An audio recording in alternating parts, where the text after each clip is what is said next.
नमस्कार दोस्तों, estate TGT PGT Hindi classes में आपका एक बार फिर से स्वागत है। तो इसकी पहली क्लास में हमने विकारी शब्दों के बारे में जाना था, उनके कितने भाग होते हैं, कितने प्रकार के होते हैं, तो उस सब के बारे में हमने बात की थी। तो आज हम संज्ञा के बारे में बात करेंगे। संज्ञा, सबसे पहले हम जान लेते हैं कि संज्ञा होती क्या है। संज्ञा होता है किसी का भी नाम। क्या होती है संज्ञा? किसी का भी नाम। कोई भी वस्तु है, कोई भी स्थान है, मतलब किस संज्ञा, वह क्या हो गया? किसी भी चीज़ का नाम हो गया। अब हम इसकी परिभाषा के बारे में पढ़ेंगे। किसी व्यक्ति, स्थान, वस्तु आदि तथा नाम के गुण, धर्म, स्वभाव का बोध कराने वाले शब्द को संज्ञा कहते हैं। जैसे कि पशु क्या हो गई? किसी की भी जाति। सुंदरता क्या हो गया? उसका गुण। व्यथा या फिर दुख हो गया, वो हो गया इसका भाव। मोहन हो गया किसी व्यक्ति का नाम। दिल्ली हो गया किसी स्थान का नाम। और मारना होगी कोई भी क्रिया, यानी किसी व्यक्ति जैसे कि राम हो गया, श्याम हो गया, मोहन हो गया, सीता, ये सब क्या है? व्यक्तियों के नाम हैं।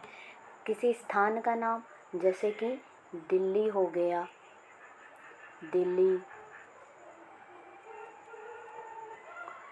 पानीपत, चंडीगढ़, ये सब क्या है? स्थानों के नाम। वस्तुओं के नाम में हमारे आ जाते हैं, जैसे कि पेन हो गया, पेपर हो गया, कोई भी कुर्सी हो गई, मेज हो गई, ये सब हमारे क्या हैं? वस्तुओं के नाम हैं। यानी किसी वस्तु, व्यक्ति, स्थान आदि के नाम को, तो संज्ञा क्या होता है? किसी भी चीज़ का क्या होता है? नाम होता है, वह उस वस्तु की संज्ञा होती है। अब हम ये जान लेते हैं कि संज्ञा कितने प्रकार की होती है।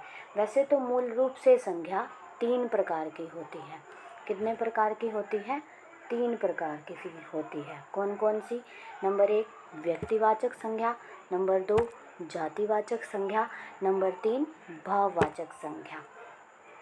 भाववाचक संज्ञा, नंबर 1 व्यक्तिवाचक संज्ञा, नंबर 2 जातिवाचक संज्ञा और नंबर 3 भाववाचक संज्ञा। ये तो होते हैं इसके मूल रूप।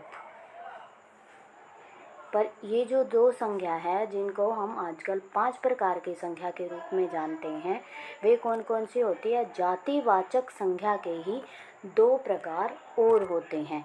एक होता है हमारा समूहवाचक संज्ञा। क्या होता है? समूहवाचक संज्ञा। और एक होती है हमारी द्रव्यवाचक संज्ञा। ये हमारे जातिवाचक संज्ञा के 2 प्रकार होते हैं, जो कि आजकल के कॉम्पिटिटिव एग्ज़ाम के में क्वेश्चन बहुत ज़्यादा इनसे ही पूछे जाते हैं। समूहवाचक संज्ञा, द्रव्यवाचक संज्ञा और भाववाचक संज्ञा से। आइए हम जान लेते हैं कि ये समूहवाचक संज्ञा, जो इनके प्रकार हैं संज्ञा के, उसके बारे में जान लेते हैं। सबसे पहले है हमारा व्यक्तिवाचक संज्ञा। व्यक्तिवाचक संज्ञा क्या होती है? वह संज्ञा जिसमें व्यक्ति के नाम और स्थान के नाम का बोध हो, व्यक्तिवाचक संज्ञा कहलाती है। वह संज्ञा जिसमें व्यक्ति के नाम और स्थान के नाम का बोध हो, व्यक्तिवाचक संज्ञा कहलाती है। जैसे कि नेहरू जी का नाम है, दिल्ली स्थान का नाम है, या फिर इसमें प्रसिद्ध व्यक्ति, प्रसिद्ध स्थान, प्रसिद्ध चीज़ें जो भी आती हैं, वे हमारी व्यक्तिवाचक संज्ञा में ही आती हैं। अगला है हमारा जातिवाचक संज्ञा। क्या है हमारा? जातिवाचक संज्ञा। जातिवाचक संज्ञा जिस शब्द से किसी प्राणी या वस्तु की समस्त जाति का बोध हो। किसका बोध हो? समस्त जाति का बोध हो, तो वह शब्द को जातिवाचक संज्ञा कहते हैं। यानी उस शब्द को कौन सी संज्ञा कहते हैं? जातिवाचक संज्ञा। यानी कि उसकी संपूर्ण जाति का जब बोध होता है, तो वह संज्ञा जातिवाचक संज्ञा कहलाती है। जैसे कि कुत्ता क्या है? एक पशु है। शेर, शेर भी ये पशुओं के उसमें ही आता है। लड़की, लड़की यानी कि सभी की सभी लड़कियां जिसमें आ जाएंगी, वो हमारी क्या हो गई, जातिवाचक संज्ञा। फिर आती है हमारी तीसरे नंबर पर समूहवाचक संज्ञा। जिस संज्ञा के शब्द से किसी समूह का बोध हो, यानी सिर्फ एक व्यक्ति का या किसी एक वस्तु का नहीं, पूरे के पूरे समूह का बोध हो, उसे हम समूहवाचक संज्ञा कहते हैं। जैसे कि सेना, यानी सिर्फ एक सैनिक नहीं, पूरी की पूरी सेना। कक्षा, सिर्फ एक विद्यार्थी नहीं, सारी की सारी क्लास। पुलिस, सिर्फ एक पुलिसकर्मी नहीं जिसमें सारे के सारे पुलिसकर्मी आ जाएंगे, वह, यानी इनके समूह के बारे में बात करेंगे, इनके समूह के बारे में बात करेंगे, तो वो हो जाएगी हमारी समूहवाचक संज्ञा। इनसे आजकल प्रश्न जरूर आते हैं, एक या दो प्रश्न आपको देखने को जरूर मिल जाएंगे। अगला आता है हमारा द्रव्यवाचक संज्ञा। अब द्रव्य, द्रव्य सुनते ही हमारे माइंड में क्या आता है, कोई भी लिक्विड चीज़, कोई भी लिक्विड चीज़, ठीक है, वो क्या होगी हमारी द्रव्य। वह संज्ञा शब्द जिससे किसी पदार्थ के द्रव्य का बोध हो, यानी जिसमें लिक्विड आ जाए, वह हमारी क्या होती है, द्रव्यवाचक संज्ञा। क्या कहलाती है, द्रव्यवाचक संज्ञा। इसी में हमारी धातुएं आ जाती हैं, जैसे ये क्या हो गया हमारा, तेल, घी, पेट्रोल, ये सब क्या है, होती हैं हमारी लिक्विड फॉर्म में होती हैं, यानी कि द्रव्य।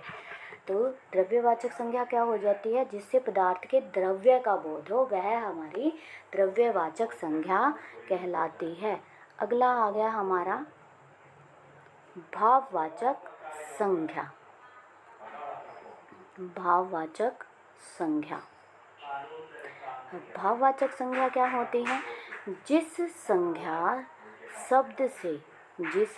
शब्द से पदार्थों की अवस्था, गुण, दोष, भाव या दशा, धर्म आदि का बोध हो, उसे भाववाचक संज्ञा कहते हैं। यानी पदार्थों की, वस्तुओं की, किसी भी प्राणी की अवस्था का बोध हो।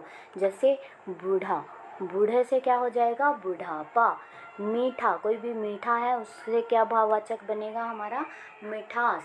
बच्चा से बचपन, मोटा से मोटापा, चढ़ना से चढ़ाई, थकना से थकावट। हरा जैसे अगर हम लिखें, हरा से हमारा क्या बन जाएगा, हरियाली। क्या बन जाएगा, हरियाली। तो ये थी हमारी संज्ञा। आज के लिए इतना ही। आशा करती हूँ कि आपको मेरी ये क्लास अच्छी लगी होगी, तो लाइक करें, सब्सक्राइब करें। धन्यवाद। शुभ रात्रि।